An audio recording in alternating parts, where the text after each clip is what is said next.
Centennial families. How are you guys doing? It is Thursday, April 2nd, and I am sitting in our library at school all by myself.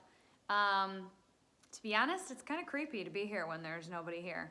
But there were some things that I needed to do today, so I came on in for a little bit, and I figured as long as I'm here, I might as well do a reading for you all in our library, which is so sad and empty right now. And all these amazing books in here are missing you much, very, very much. Our book today is called Rabe Reading, Engineer. I'm sure some of you have read this before. Your teachers have read it to you. It's one of my favorites. And I'm going to tell you on the front end that one of the reasons I picked this book today is because one of the themes in this book, there are many themes I'm sure you could come up with if you wanted to talk about that later with your mom or your dad at home. But one of the themes in this book is perseverance. And perseverance is that thing that we have inside of us when no matter how hard things get, no matter how difficult things become for us, we keep trying and we keep trying and we keep trying to overcome it. Perseverance is that thing that we have inside us that even when we feel down and sad, we know that if we keep going, things are going to get better.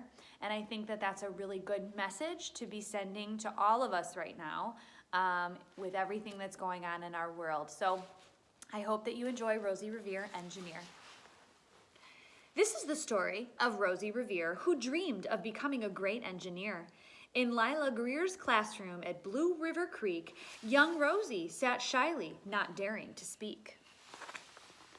But when no one saw her, she peeked in the trash for treasures to add to her engineer's stash. And late at night, Rosie rolled up her sleeves and built in her hideaway under the eaves. Alone in her attic, the moon high above, dear Rosie made gadgets and gizmos she loved. And when she grew sleepy, she hid her machines far under the bed where they'd never been seen. When Rosie was young, she had not been so shy. She worked with her hair swooping over one eye and made fine inventions for uncles and aunts, a hot dog dispenser and helium pants. The uncle she loved most was Zookeeper Fred. She made him a hat to keep snakes off his head. From parts of a fan and some cheddar cheese spray, which everyone knows keeps the pythons away.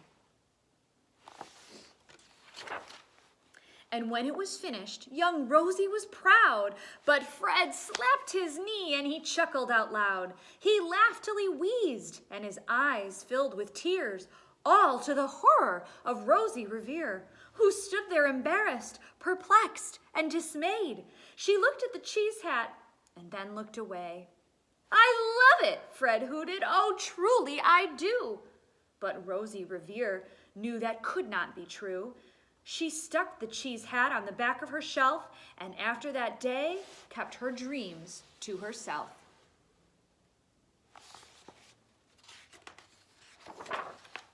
And that's how it went until one autumn day, her oldest relation showed up for a stay. Her great-great-aunt Rose was a true dynamo who worked building airplanes a long time ago. She told Rosie tales of the things she had done and goals she had checked off her list one by one. She gave a sad smile as she looked to the sky. "The only thrill left on my list is to fly. But time never lingers as long as it seems. I'll chalk that one up to an old lady's dreams."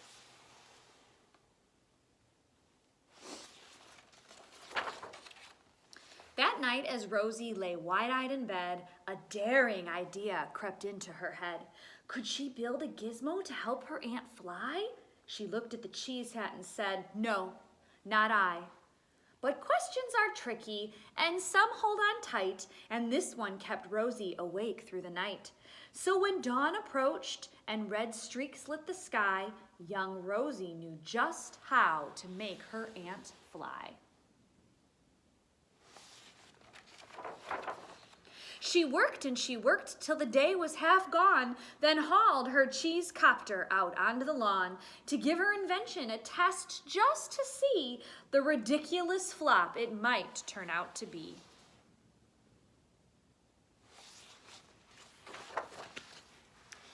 Strapped into the cockpit, she flipped on the switch. The helio-cheese copter sputtered and twitched. It floated a moment and whirled round and round, then froze for a heartbeat and crashed to the ground.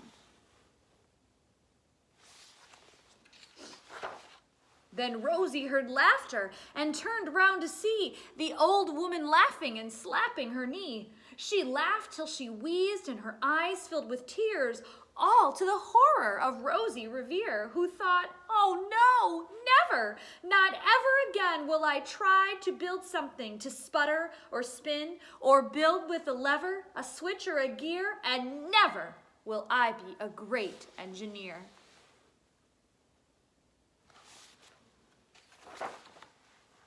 She turned round to leave, but then Great-Aunt Rose grabbed hold of young Rosie and pulled her in close and hugged her and kissed her and started to cry. "You did it! Hooray! It's the perfect first try! This great flop is over! It's time for the next!" Young Rosie was baffled, embarrassed, and perplexed. "I failed," said dear Rosie. "It's just made of trash. Didn't you see it?" The cheese copter crashed. "Yes," said her great aunt, "it crashed, that is true. But first, it did just what it needed to do. Before it crashed, Rosie, before that, it flew."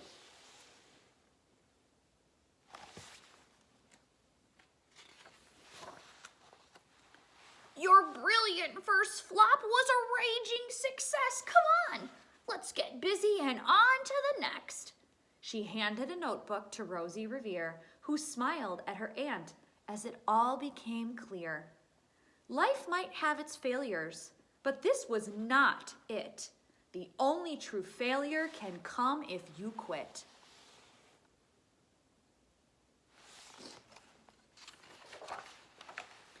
They worked till the sun sneaked away to its bed. Aunt Rose tied her headscarf around Rosie's head and sent her to sleep with a smile ear to ear to dream the bold dreams of a great engineer.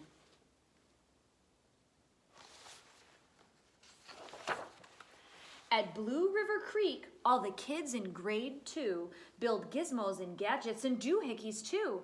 With each perfect failure, they all stand and cheer, but none quite as proudly as Rosie Revere.